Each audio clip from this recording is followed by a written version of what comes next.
Okay, so here we have Ella, and Ella has just finished the Take Flight program with Dyslexia on Demand. And we just want to ask some questions on her experience with the tutoring program. So Ella, when you first started, was it hard? Was it very difficult? No, it wasn't hard at all. I thought it was really simple and basic at first. Yeah, I kind of remember it being like A's for Apple and like first grade stuff. Mm-hmm. And Lisa just reassured us that, it'll get more challenging, and it did, right? It did, 100%. Yeah. So you were in the program, I think for, 15, 16 months. Mm-hmm. You met with Lisa 3 times a week for an hour. And that was pretty intense. It was a commitment. It was a big commitment for everybody, wasn't it? Yeah, with basketball and everything going on, especially during the winter for like 6 months having to do that. But we still went through it, and in the end it was good.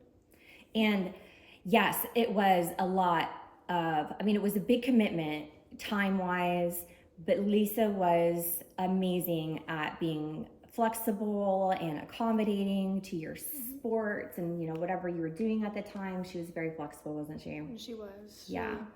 She was, because I feel like she was really understanding about it and knew that it was a lot, and she respected that. Yeah. She was always flexible. She definitely did respect it, and we appreciated her for that. So how has the program helped you?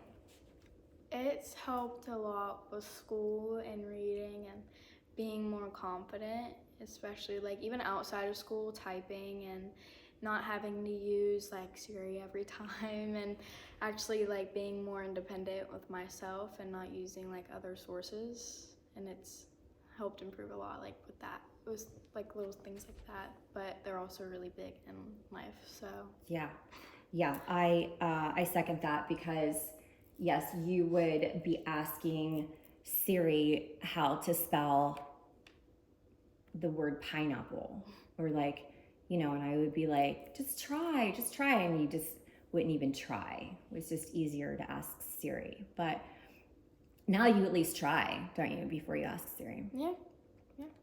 That's cool. So how do you think your confidence has improved overall?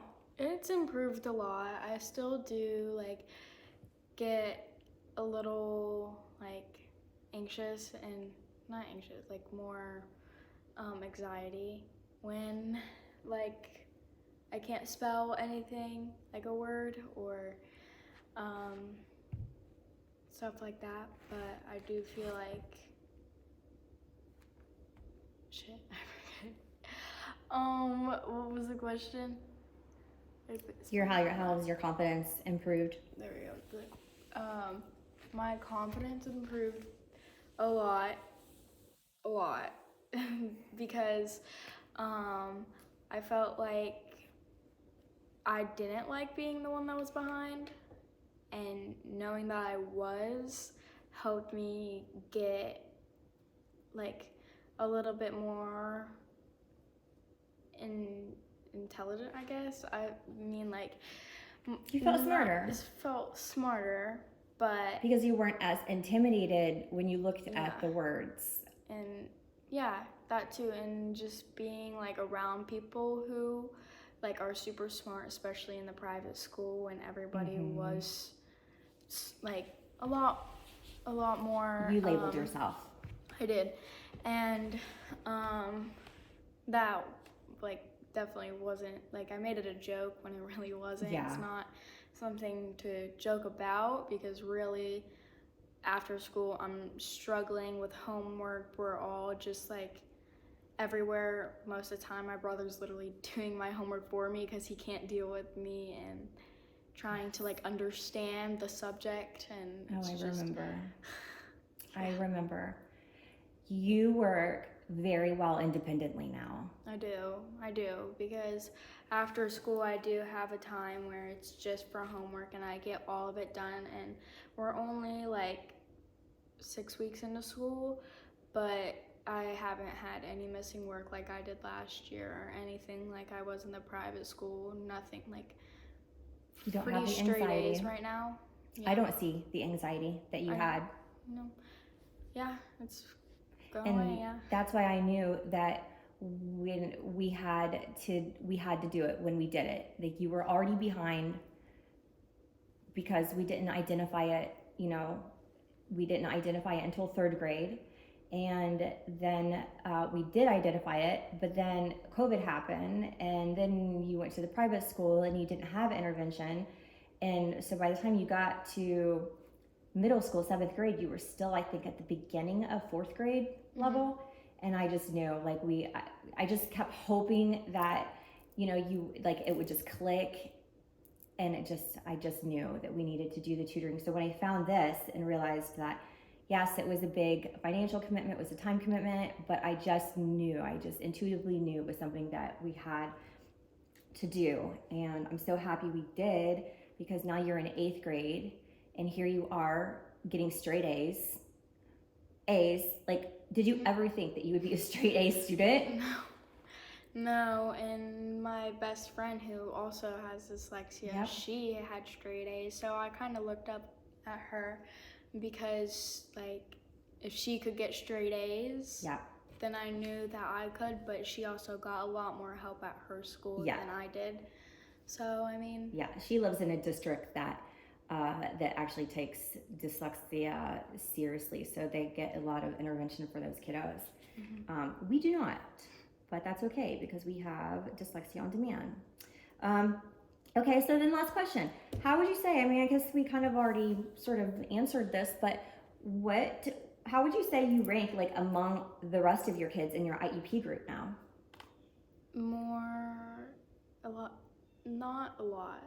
A lot of them are getting there, and I could see them also growing, especially, like, being with them from last year, like the people that were in my grade.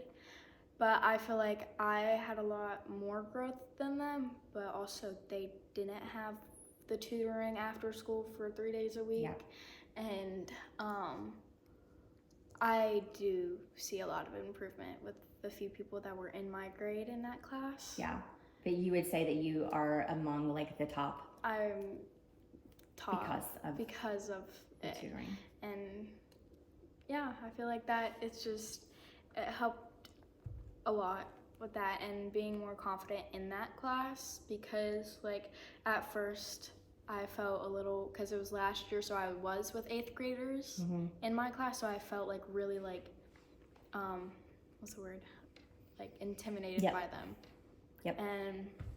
But last year, towards the end of the year, I was getting to their level of, like, doing everything, doing the work, getting all of those assignments done, and reading at their level, maybe even a little bit faster than some of the 8th graders that were in that class from last year. So. And we just had you tested with your psychologist, as we do once a year. And this is the first year that we saw a big jump in your, like, decoding. The only thing that she said, which is exactly what Lisa said that we would continue to work on, is comprehension and fluency.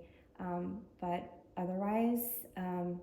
comprehension, you really just need to practice. There's no, nothing that's you it. can All really... you can do is just read, and try to stay focused. And I'm sure you've learned some tricks along the way. So, yeah, overall, I mean, we're just so happy that this was an option for us.